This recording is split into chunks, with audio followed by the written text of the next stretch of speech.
Alrighty, fellas, good morning. My name is Patrouski. Welcome back to another PokeMMO stream recap. This is a new microphone we are working with today, but the same old stream recap, okay? PokeMMO stream recap 392. If I recall correctly, we have things to talk about, things to discuss, future updates possibly coming to PokeMMO, a lack of catch events right now.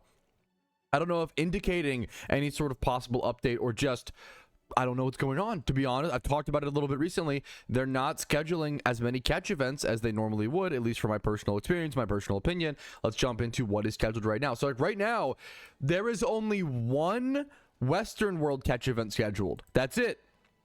There's one catch event. It's a Delibird catch event on the 24th of September. Wednesday, the 24th of September, 2025 at 1 p.m. ET. Giant Chasm, Unova, Channel 1. 1 hour to catch as many Delibirds. That's the only Pokemon Delibirds as possible. Jolly plus 15, Hardy plus 10. And then a shiny Delibird up for grabs. Shiny Delibird up for grabs. 2 moves, 3 slip IVs, 328. Yeah, so it's a weird thing. It's not the devs that schedule the catch events. It's the staff members of PokeMMO. However, they are in communication sometimes, and they do like change things sometimes due to like upcoming updates, right? But it's hard to tell. It's hard to tell. It's really, really hard to tell. I wonder if they're waiting for seasonals to finish for the update. They often have done that in the past, but well, kind of. It's really tough. The problem is you can't really trust anything when it comes to when is the next PokeMMO update coming. Even I every time I say, hey, I qualify a million times. If I ever say, hey, maybe this update's coming, like the highest chance you'll ever see me give like of an update coming out is like a 95%, because in reality, we never really know. The devs never really promise us an update. We just kind of have to roll with the punches, okay? So, but for those who don't know, currently, there are these things called seasonals, these big tournaments right now happening in PokeMMO. And are they done now? Tournament history, underused seasonal. We're waiting for the OU one. Double seasonal. I would be shocked if they wait this long. Have they already done OU? Because we got NU seasonals are done. UU seasonals are done, which have massive prizes of like the gold summer crown and stuff like that. And then we have the doubles seasonal coming up on the 27th. Interesting. I don't know if the OU seasonals already happened. Let's see if we can scroll back. I'm not seeing it. So if we're waiting for seasonals to be done, we still have to wait for the OU seasonal. That would be a pain in the butt. If we're waiting for seasonals, that means we won't see an update until like, I want to say early October. And I really hope they're not delaying. Like last time they delayed an update, they dropped it right before Shiny War, and it was a fucking nightmare. It was a fucking nightmare, right? OU seasonal on Sunday. Did I miss it, or is it just not on here? We see this one on the 27th. 27th on Saturday. You're saying the doubles seasonals, that's about on the forums, I assume, 28th. That's so interesting. The doubles seasonals on the 27th and then OU on the 28th? I would have expected it to be like a week away or a break. Okay, we'll have to see what happens. We'll have to see what happens. Look, I don't want to be a doom poster, but they were planning to push this update 2 weeks prior to war, then rescheduled August. Yeah, there was a lot. I agree there's been a lot of silly williness when it comes to updates this year specifically as well. They've been really, really rough, and that's how it goes, man. It is what it is with the PokeMMO developers. We're going to continue forward. They make an amazing game. They make a great game. They make the best Pokemon MMO. So I don't mean to, hold them to a crazy standard, but all right. Delibird catch event, and then the Safari Showdown, the typical community event. We've all seen that many times. But the next up, Chinese catch events. There are 0 Chinese catch events scheduled, at least official ones. There's a bunch of guilds, so whenever they post, a lot of Chinese guild events happen, but I believe it's usually only for people in the guild. You have to like join the guild to do that event. Yeah, there's, including the Western and Eastern world, to my understanding, there's only one catch event scheduled right now, and it's on the 24th. This can't be a coincidence. It is really weird that both, United States time zone and Chinese time zone catch events are both like there's none listed. It's very, very, very weird. Anyways, that's the catch events. There's literally only one catch event to cover and like one community one. It's really strange, man. Anyways, next up, Pizza Cat, okay? He wanted me to talk about this this forum post he made, and I love discussing this from the suggestion box and like possible additions to the game and updates and yada yada yada. I love discussing stuff like this. I will say, I'm gonna be honest with you, Pizza Cat. He says new shiny hunting method, Horde Swarms. He doesn't really explain what he means by that in his post. He doesn't really explain he's expecting you to understand it based off the title. And I can obviously presume that it's some sort of temporary horrible shiny. So I assume that it's some sort of shiny hunting method that he's proposing where a swarm type, a limited time thing happens, and then you run over there and you can do ×5 hordes of the Pokemon. He says some random cave, like an altering caves situation. Rotation is 4 in-game days or 1 IRL day. 1 IRL day? That's a long rotation. I take issue with a lot of things here. I'm going to talk about why I don't actually think this would be a good update and why I think it breaks shiny hunting in a lot of, in my opinion, yeah, somewhat obvious ways. 1 IRL day. Tiers 6 to 4 can be ×5. 3 to 0. He is proposing that we introduce tier 0 shiny hordes, like Porygon ×3 hordes. I'm sorry, but even at one day is so long as well. Altering Cave was 6 hours per rotation. This is like, to put this in perspective, I don't play World of Warcraft, but the WoW players can give me some charitability here. It would be like if in World of Warcraft they made it so that the rarest piece of armor in the game was available by mining a certain rock randomly in like an early game part of the early like location of the map. Like it makes no sense to make something so rare available so commonly, even on a temporary time frame. It makes it more luck based and more.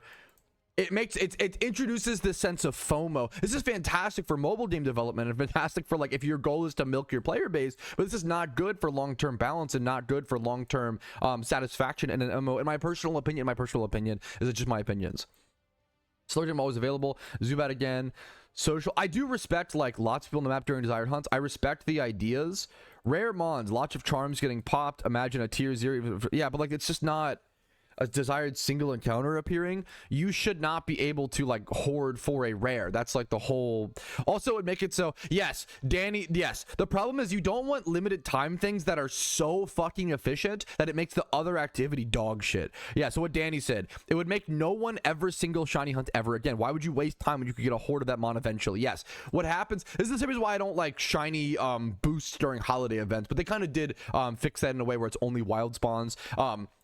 I was initially against shiny boosts in game, like, oh, the holiday boost where they just flat boost everybody's rate by 10%, because then it becomes efficient to hold all of your dittos, like stock up on fossils all year and then only pop them during Christmas, and that sucks. I want people to be able to play the game the way that they want to play without it being like dog shit, right? I want people to be able to play efficiently without having to only shiny hunt fossils during the Christmas event. That's terrible. It's a terrible design. I want people to be able to play inefficiently whenever they want without having to do certain things. Like, you want people to be able to play the game when they want to without being time restricted to such an extent. FOMO and like things being limited for time restrictives is fine. The reason why like alpha starters being like a restricted thing is fine is because you don't need alpha starters for anything. It's really an extracurricular thing. And then even if you do, they're an expensive shunt, so what, right? It makes it a rare shiny hunt to want to buy 5 of these alphas and breed them over and over again and go for some sort of like shalfa starter, right? You cannot make the most efficient strategy in the game some sort of time limited thing. That's where things become, you can't make the most efficient thing in the game super limited. That's really scary. You should only make extracurricular or like above and beyond type things time restrictive, in my like vanities and things like that, in my opinion. Yeah, I have a lot of issues with this. He wanted me to review it, so that's my honest opinion. I love the idea of a random spawn. Like, I love the idea of bringing back Altering Cave. It's something I've talked about in the past. I think Altering Cave could work really well. It could be really engaging, interesting content in PokeMMO. I think Altering Cave could be fantastic. I don't think we need to make Altering Cave, but with rares with hordes. That's like so extreme. Yeah, it's just so extreme in my opinion. However, I do love your profile picture and your name very much Pizza Cat. Okay, I respectfully don't enjoy and dislike your balancing change. Next up, cute, little, easy, simple, fresh suggestion box. Okay, make friends list bigger. If we used to be friends, I'm sorry, I didn't want to delete you. Just make friends list bigger. This is actually something I've talked about passively over the past few years, making the friends list bigger in PokeMMO. I always used to tell stories. I actually used to accept every one of my viewers' friend requests. I used to accept way back in the day, and I got my friends list full at like 600 subscribers on YouTube. Like it's a very, very small friends list. Anyways, yeah, very, very easy change. Hopefully it wouldn't be too taxing on the servers, would be the only concern, but I'm not familiar enough with the back end of that kind of things with video games. So next up, climate disruptions in the overworld. I think this is a really creative, original forum post. I really like this. I'm going to talk about the details here in a quick second. My only concern is, does it fit PokeMMO? That's my only concern, and I don't know the answer to that. But I think this is very, very interesting in my opinion personally. I would like to promote climate changes tied to swarms to justify them, and a few very rare climates that would correspond to micro events or evolved swarms. Instead of just saying there's an X swarm in Kanto on the map, there could be a microclimate to justify the swarm. For water swarms, a torrential rain at the location. For electric swarms, some sort of lightning bolt that would strike the map at specific locations. Earthquakes happening in game for rock and ground type mon swarms. Snow avalanches for ice types. Dimensional distortions for psychics. I think this is a really cool, like, this is already a fantastically in theme visual thing. It would just require a lot of work and stuff like that. Just a way to add some life to the game visually. I think people underestimate how important adding life to the game visually is, especially a game like an MMO that needs to be that will be played for thousands and thousands of hours, right? Some of my favorite changes over the past year or so is changing the colors of eggs in the incubators. Now the incubator have like a few different colors of eggs. Making Pokemon actually appear sleepy in the battle. Like little changes like this. Another big one, it's really easy to not, realize how new it is. But when they changed it so that when you load up a shiny in game, it has this like exploding particle effect. This was not there about a year ago. It's very, very recent. They added a bunch of little additions to things like shinies over the past year or two. And even when you like set a shiny as your follower sprite, the like pop animation that it has, that was not there for a long time. That's very, very new. So little visual things like that to just raise the dopamine and feel enjoyable and feel immersed into the world. Very, very important in a game that you're going to be playing, once again, for so many hours, okay? Let's continue reading. A meteor shower, let's say, a meteor shower, a micro event, right? A meteor shower hits the region. For 1 hour, a lot of meteorite residue will randomly appear anywhere in the region. Using Rock Smash on a meteor residue would give you a chance to meet a Beldum, Metang, or Metagross who holds a meteorite fragment. Triple for 5k, sure, whatever. Volcanic eruption. A volcano has erupted and scattered volcanic rocks all over the area. For 1 hour, volcanic stones will appear. Use Rock Smash on a volcanic stone for a chance to meet fire and rock types who guarantee. I respect the guarantee of falling. It's kind of interesting. Could be played with as long as the economy is fine for it. Tidal wave. A tidal wave has hit a coastal town. Many water types are washed on the beach. Interact with a stranded Pokemon will make you carry it. Then you need to return it to the water. At the end of this mini event, you'll get a reward depending on the number of Pokemon you help reach the sea. Like, this is really cute to me. Exclusive for Pokemon. I think this is really cute. I mean, once again, it comes down to, it's a really cute, creative suggestion.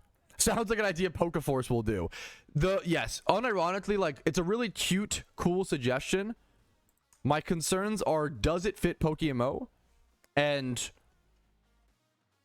do we have the dev time? Those are the two main things that it comes down to. I think dev time and energy. Do we want their resources on this, or do we want it on, permanent raids? Do we want the resources on this, or do you want it, like, there's a lot of other more important things in my opinion, but I understand this is a very, very cool suggestion in my opinion, so it shouldn't be just forgotten about. Yes, in a second, BBN. Next up, okay, final forum post, and do not be disrespectful. There's a lot of people, dude, it's easy to be mean and disrespectful to faceless people on the internet, and we are like very much in that era right now. Try to be nice, okay? Try to be a little bit different than that. Someone said, why not add developers? I'm going to answer that really quick. Why not add developers in PokeMMO? For a few reasons. Number one, the PokeMMO devs have been very cagey with their code over the years. They really don't like hiring on new devs. I think this is kind of a rumor, so don't take this as like 1000% true, but it was theorized / talked about that they had a previous developer, I believe a previous developer or something along that lines. There's someone that worked on PokeMMO, ended up splitting off from the game and using that code in a different Pokemon MMO. So they've had their code stolen in the past. They've had their code stolen. They've had people like threaten them and stuff. Like there's just tons of issues with releasing code over a very sensitive game like this. And they really don't want to hire on. They've been burned in the past, essentially, and they don't want to hire on new devs if at all possible. Now, they did hire on a new dev when they wanted to transfer over to iOS. It was one of the only times, I think the only time within 13 years or whatever of Pokemon I've ever seen them hire on a new dev. So there is a lot of concern with. Also, this is all not even assuming like they even like can afford to have the funds to hire on a new dev. I don't know their financial situation. There's a lot of things like that to factor in. Anyways, next up. The price of this post is really funny to me, okay? This person, yeah, it is someone who they're kind of blaming like the world for their investment not working. I said rumor, yeah, it's a rumor, which is kind of hilarious. You should never do this. Whenever you make an investment, you have to understand that it's a risk, okay? No investment is 1000% guaranteed. Never, ever. Anybody who tells you an investment is 100% guaranteed, you should be extremely weary of, right? You can get pretty close, like, you know, in the IRL world with like ETFs, like with index funds, with, you know, Pokemon, you have like sealed product, mysterious balls, pumpkin goodie bags. You can get pretty close to like, okay, there's a 95% chance it'll go up in time, but it also depends on when you buy it, the timing. Do not buy the spike, buy the dip, right? So this person says the prices of mysterious balls are not increasing enough. They have even lowered their price. For example, due to the nonsense of shiny wars, mysterious ultra balls lowered their price 100k being Johnson right from 140k. If you're buying mysterious balls now, you missed the wagon, bro. It's you have to wait until next rotation. Mysterious balls are usually underpriced during events because they're constantly being supplied into the game. Once that event is over and there's no more supply coming in and people start popping them, and you know, they start to gradually go up in price over time. But they usually reach a plateau where the market kind of finds out what they should be worth. You can't buy something if mysterious balls go up 150% in 3 months and then you buy and then you're like, why aren't they still going up? You've cooked yourself. At that point, you've fucked up, you know? Let's just continue reading. There are people who invest, but price don't seem to increase, and this creates annoyance because desperate and foolish people sell everything at a much lower. He's blaming everybody else for his investment not working versus like the market just being a conglomerate and his like thing just not working out. Investments just don't work out, man. I've made plenty of bad investments, plenty of good investments. You really just hope that you really hope to make like 60% good investments and 40% bad investments. If you do that, you win in the long run. That's all you're hoping for when it comes to investments. Investing is some of the easiest, piss easy money you'll ever make in PokeMMO, okay? It is some of the it feels stupid. It literally feels dumb how I can invest 40 mil into mysterious balls in last Lunar New Year event and then it be worth 80 mil in, you know, 3 to 6 months. It feels dumb. It's part of the, you know, it's part of it, but yeah, this dude slept through Econ 101. Yeah, it's rough. I don't want to flame this guy, but it's just the whole post is basically just complaining and blaming other people for. But there is some good sentiment here. How is it possible the pumpkin's gift of 2023 almost had a 30% price increase over 2 years? Things reach their like understood price. And to be fair, like there are certain times where like I understand if you invested in the pumpkin goodie bag and they're not up very much, it's okay to be frustrated. I get that. Like, oh man, like this item just didn't do that well because I think it was because of the vanities. There's a lot of different factors. Markets are extremely fucking complicated. It has to do with like, okay, the vanities weren't that good. How many people were playing the event? How much? It's all supply and demand. How much supply was brought in? How much demand is there? The supply factors into a lot of things. How many people were playing the event? How big was the game in its entirety? What was that year like? Right? Wasn't 2023? I'm trying to think. Was that the big? No, 2024. 2024 was the Darkrai year, correct? So that was the big year. People didn't really like this event. 2023 was 2023 Johto? Is that the so that's the, like, if I recall correctly, the Halloween event in 2023 was not very good, and I think I critiqued it by saying that, but it was because the devs were working on Johto, right? Like, you have to understand the history. There's so many factors that go into every single one of these years that factor into their price. The vanities within them, what was happening in the climate at the time, in the world and in game. There's just so many things. You cannot just invest in something and expect it to go up, or you're setting yourself up for failure if you're gonna be upset if your investments don't work. Yeah, I think 2023 was one of the least. It wasn't like bad. It was just like really inoffensive and uneventful. I remember calling that event like a 4 out of 10 or something like that. The 2023 Halloween one. I really liked the 2024 one, but a lot of people, the community sentiment was kind of 50-50. So yeah, just my suggestion is be careful, make investments safely. Yeah, like, it's as harsh as this is a little bit. I kind of agree with Hannah Taylor, where it's like, what do you want us to do? Like, investments sometimes don't work, you know. This is also super true. I think it's really, as much as I have made money investing over PokeMMO, to be honest, I doubt investing is going to be as lucrative going forward. I agree with you, but it'll still be very lucrative. I'll touch on that percentages in a quick sec. Game's gotten big. Yes, the game has gotten bigger, and most people know about investing now. Yes, investing was, yes. People are going to hold on to all of their things in hopes of a double profit. Yes, you are so correct. Yes, and you even say afterwards, still going to be very strong though. Already gone, and think you just summed up my position. Investing is going to get weaker. Thank you for the sell. I think you're probably in a sec, Danny. Investing is going to get worse moving forward because more people know about it and it's more understood. There's more financial education spreading in PokeMMO. That's a good thing. It'll be less effective. The percentage will be less crazy, but more people can also make money. I think it's a good thing, a positive thing in my opinion. For those who don't know, the average return on an ROI over an annual time period in the real world is 8%. Okay, if you get 8% ROI every year, that's usually pretty good. Okay.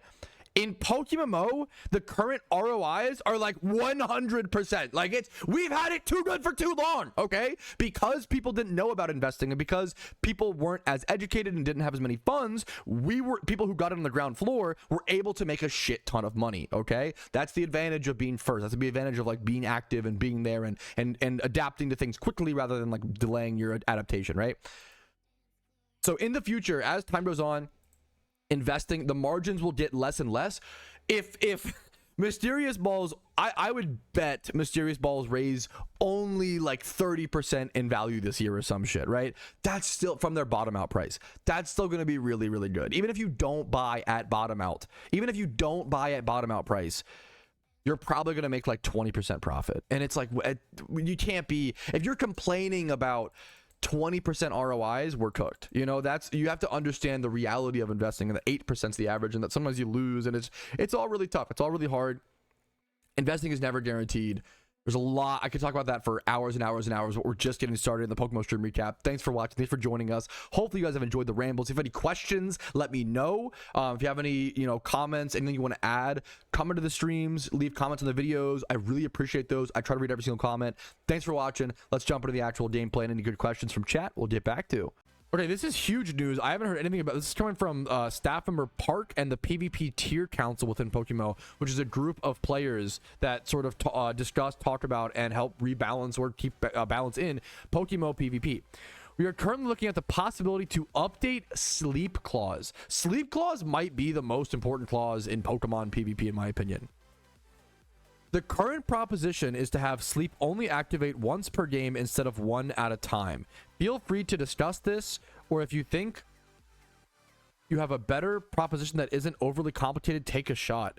Interesting. I can't comment on this. I have no idea. It is so out of my depth. I played a fair bit of PvP, but not enough to weigh in on something like this. Sleep only activating once per game instead of one at a time. Yeah, it's only for singles. I assume, well, I could be wrong. I assume this just really matters for, would you be able to rest multiple times? Is this meant to, what is the, or is this not, does this not count self-imposed sleep? I don't know if I understand the target of this change, because I'm not a PvP expert. Most of us just kind of want to outright ban Lovely Kiss on broken mons, but the devs basically told us it's off the table. Interesting. Where am I going? I'm doing my gym rerun. I would assume not self-imposed. Okay, so you can still rest any amount of times. You could just only spore a Pokemon once. Would it be a successful spore, I assume? Like, not like a... I don't mind the idea. I hate cheese Pokemon. One of my favorite example... I just did it twice. My brain is broken. One of my favorite examples of my least favorite Pokemon is like Sleep Powder Jumpluff in randoms. In randoms, you can match up against a Sleep Powder Jumpluff with Leech Seed, and if you don't have a resist, like an immunity to it, it just outspeeds you, and it just like sets up sub and like slowly Leech Seeds you down, and it's so annoying. The most broken users right now is Poliwrath and OU with Lovely Kiss on rain teams, and Nidoking for UU with Lovely Kiss. Interesting. That's so strange to me. It's so straight. That's interesting. Why not ban it all together? Yeah, it's very. I don't know. Poliwrath kind of nuts. I don't. This is the first I'm hearing of this. I understand Lovely Kiss is frustrating for sure. It's basically free +6. I see what you're saying. Like Lovely Kiss into Belly Drum. Let's deliver nuke it all. Personally, once again, I'm not a PvP guy. Please take my suggestion with very little weight. I feel like you should just nerf. My thought would be to like nerf Lovely Kiss, but you said the devs are not. I wouldn't ban. Just nerf Lovely Kiss, change its accuracy to like 50% or whatever. Where's Lovely Kiss at? If there's a Hypnosis at a 60%, you know, we can't ban the move plus Mon combo without banning the Mon to Ubers. Yeah. Because right now, Lovely Kiss is like 75% accuracy, right? That's like why it's so annoying. Yeah, 75%, which is like pretty high for like a Mon that shouldn't have a sleep move. But Hypnosis on Poliwrath is totally fine at 60%. That's not like, that hits way too infrequently. It's way too inconsistent to be worth doing, right? So what if we lowered it to like 60, similar to Hypnosis? That's my thought, but once again, maybe I'm missing something. So it's good. It's cool. It's cool to have the average players and like the non-PvP experts like myself understand what's happening and be involved and hear about the discussion. It's really important to know, dude. It's really important, like the meta games of that as well. It's honestly such a good question. Pat, do you think temporary incubators are coming? The devs said they'd be coming. I think that maybe I'm just hopium. Maybe I'm hopium. Okay. I think that maybe there's been enough community backlash that maybe we stopped it. Maybe I could be wrong. I'm kind of hoping that maybe they won't add them. It seems slightly unlikely because of the slots still here. I've said in the past, and I agree with, if they add temporary incubators, I will be taking a break from the game, maybe for like a week or so, like an active strike where I refuse to play PokeMMO for about a week or so. I really don't like temporary incubators. I don't think they're good for the game. I think they're a cash grab. I think they buff the rarest shiny hunt in the game, and nobody who shiny hunts wants the buff. Like nobody who, like, it's only for, the buff is for, they're trying to change a mechanic to make it more accessible for people who don't use the mechanic, which just makes no sense. I understand the sense, but it's not, we should not be balancing games based around the people who don't play those games, right? It's like how so many people have tried to get the modern audience and MMOs in general are just a diehard, hardcore, sort of very niche specific person, right? We don't need to balance MMOs around casual players. They're just not going to, or casual PokeMMO players, sure, we could balance some. It should be in the middle. I always say, people like go to the extremes, right? I personally, my personal opinion, I don't believe a game should be balanced around the hardcore players or balanced around the casual players. It probably should be in the middle. It probably should be balanced around both of them, right? But some people only want the game balanced around casuals or only want it balanced around hardcore, and I don't understand why that's the case. Why not try your, like, you should factor in what is most capable and what is going to happen on average, right? I always bring up the examples of like Rise. Like Rise in League of Legends has to be like kind of nerfed into the ground. Rise is not very good in ranked league, and in like normal solo queue Because if they made Rise too good with proper coordination and with team play, he's always too busted in pro play. So they keep Rise not very strong in solo queue because he'd be too strong in pro play. I think that's a really important kind of balancing. So with Temper Incubators, also with Temper Incubators are literally just for an endgame piece of content. Like it makes yeah, once again, the comparison is even already charitable. Temper Incubators are just speeding up the rarest shiny hunt in the game by hundreds of percents for no reason. It's just to make it an easier hunt when anybody who shiny hunts anyone doesn't want that change from what I've interacted with the shiny community personally, just my anecdotal experience. So I think so. Yeah, I love Research Bear. Researcher says, in my opinion, the buff is for me or my kind of people. I've been playing PokeMMO for years, but egg hunting has never been an option. Being like, I'm a dad, you know, I don't really have the time for it. I understand that. I'm not saying it should or should not be balanced either way, but I'm just trying to. I respect that. I do, and I hope that I'm wrong. I hope that I'm wrong, but in my opinion, I think a lot of people are going to try egg hunting once temporary incubators come out and then realize it's still too hard and not for them. I think it's still going to be too much. You're never it's never, you're trying, once again, you're trying to balance the game around people who just can't, it's just not for them. It's like if I always say like the Dark Souls example, right? Dark Souls is really hard, right? Imagine if one day the Dark Souls, they added they don't want to add an easy mode because Dark Souls is meant for people who want that challenge. It's okay. Not every game needs to appeal for every type of person, and not every piece of content needs to be accessible for every type of person. That's what makes it special. That's what makes it valuable. It's what makes it meaningful. It's what makes it extra connect with that type of person.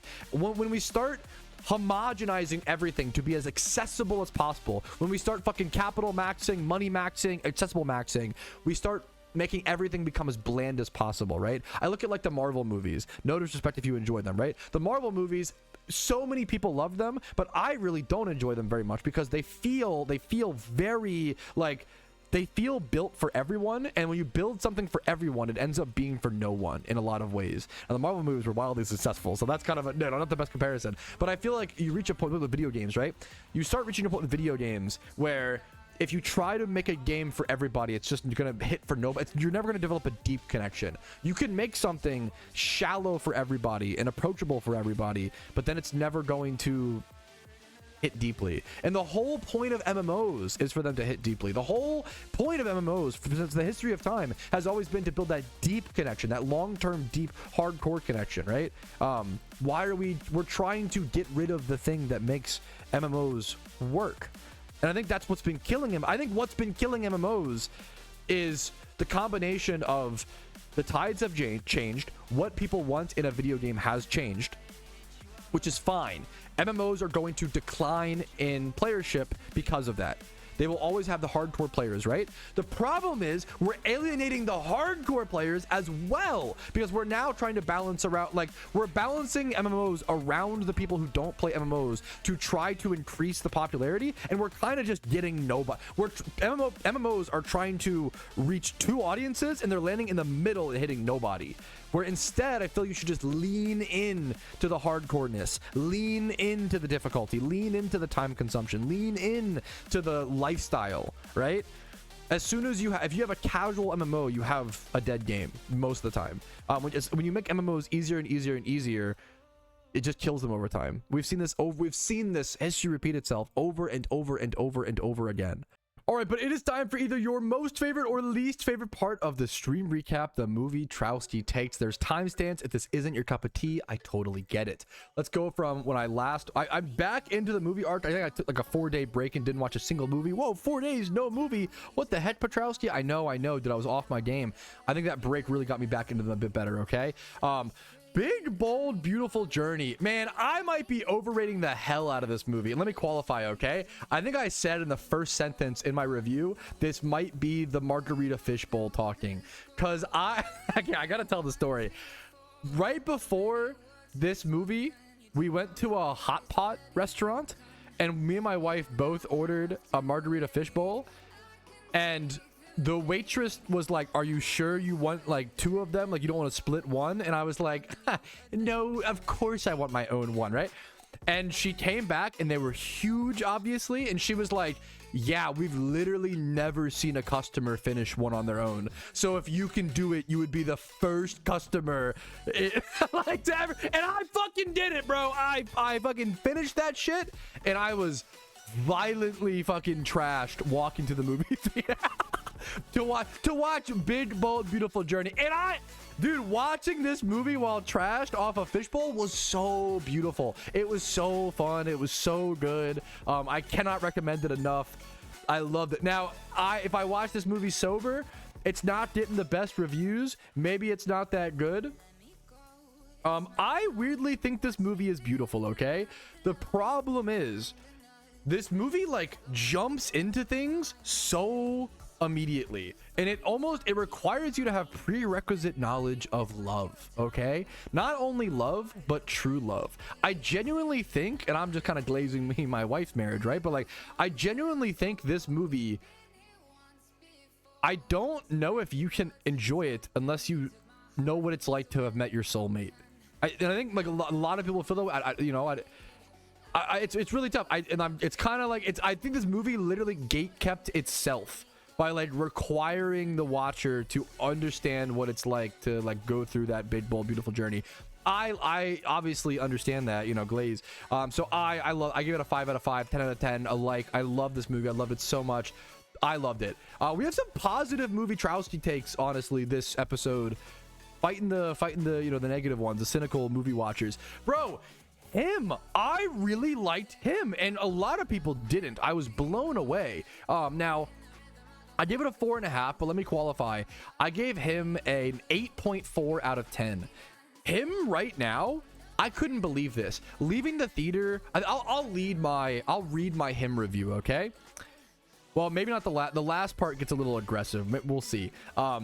If you want to follow me on Letterboxd and see all my reviews live as well before the stream recaps, check them out over. I'm just Patrouski on Letterboxd. You can check it out. My review of him is as follows: 8.4 out of 10.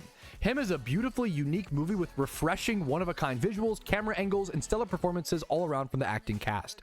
Him relies on its immaculate scenery and setting and atmosphere, a bit much though, as the intent and the plot do get seemingly lost, and it's pulled in too many directions. The movie itself is just too overly, it's lacking clarity.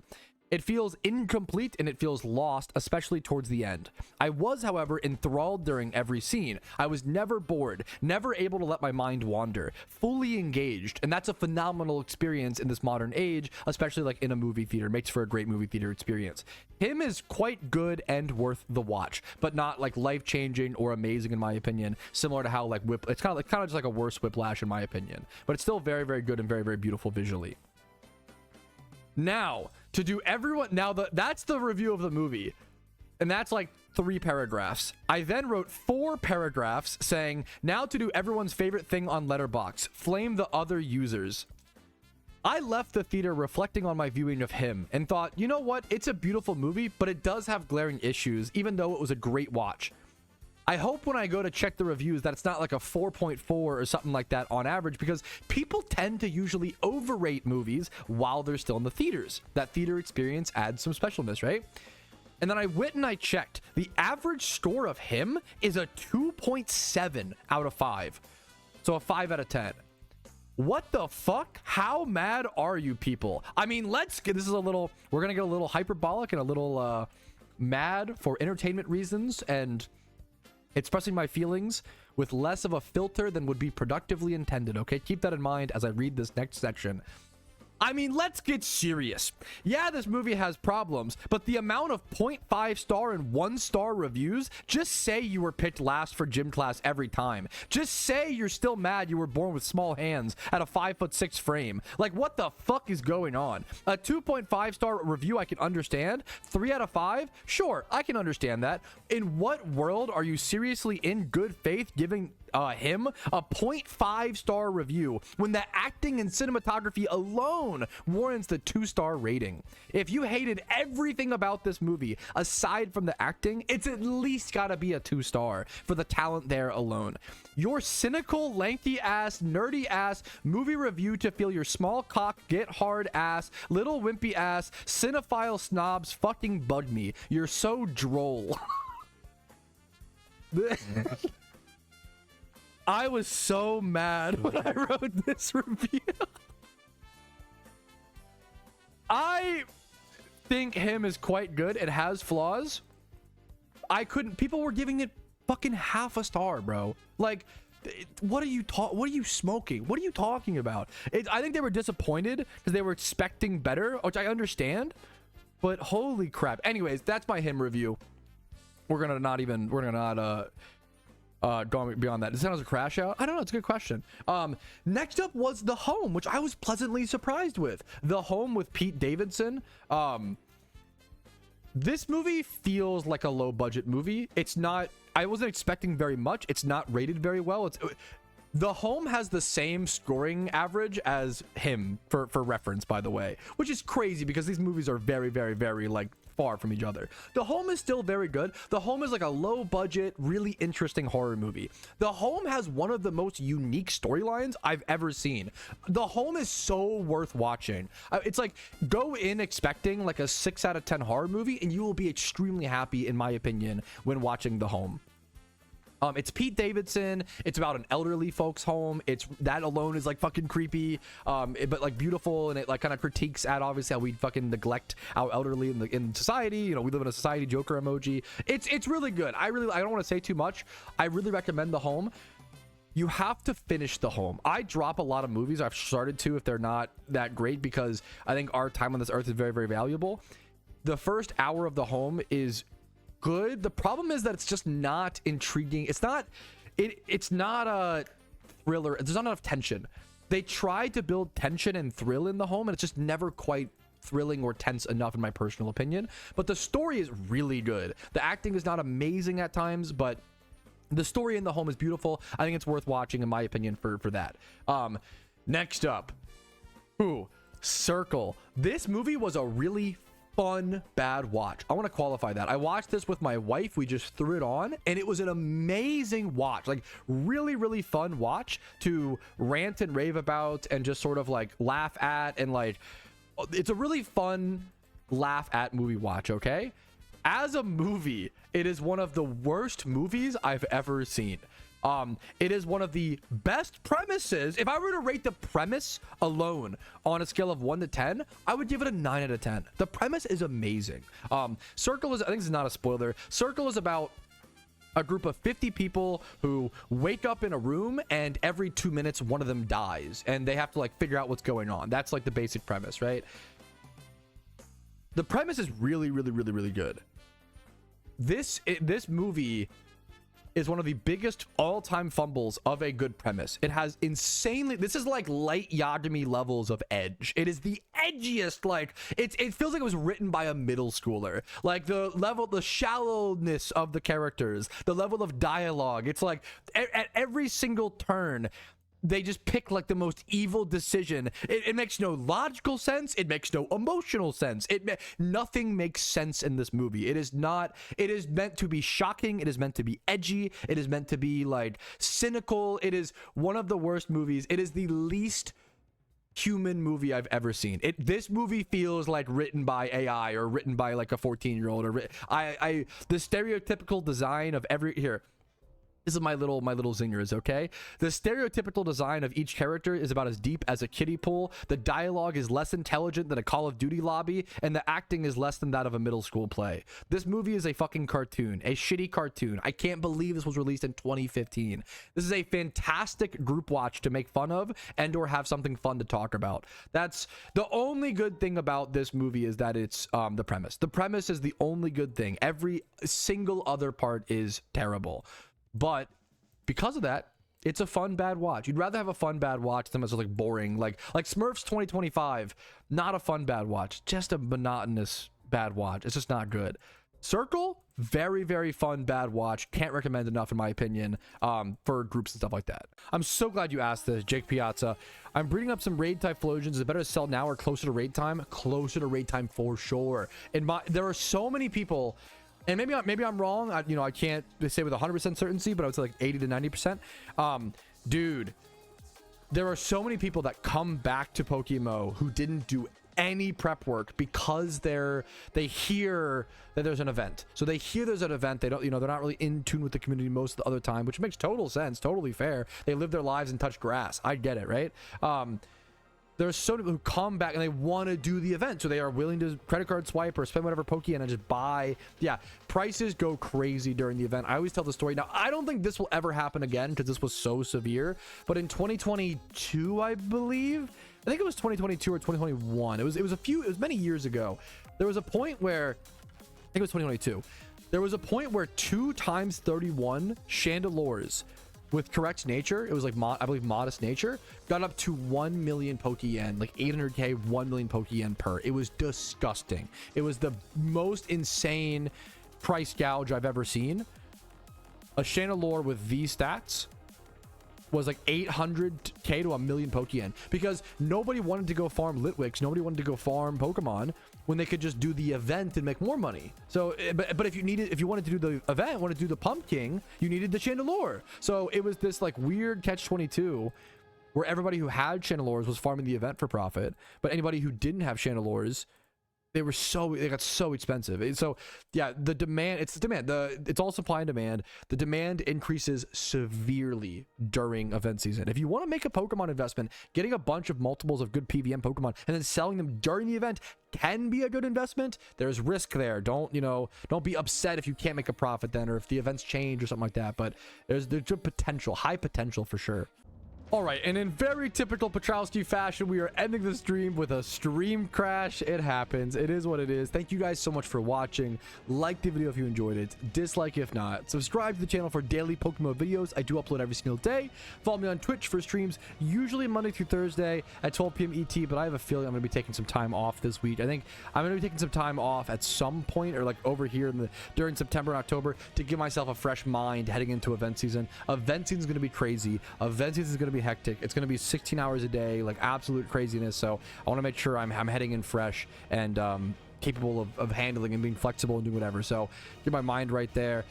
Discord down below if you're interested in that, and if you want to go above and beyond and support my content, YouTube memberships, Twitch Primes, Twitch subs, and PayPal and Venmo donations help out tremendously and really allow me to be here. Thank you guys for watching. Long live PokeMMO, long live its cool community, long live you guys. Have a good one. I'll see you guys later. Peace, Reno. Yo, what's up? Outro Patrouski here, and I wanted to take this time to say thank you to everyone who goes above and beyond and supports my channel. Your names are all listed here. You make it possible for me to make helpful and mildly entertaining content for the game that I love and make it available for free for everyone to enjoy. Thank you so much for allowing me to even be here.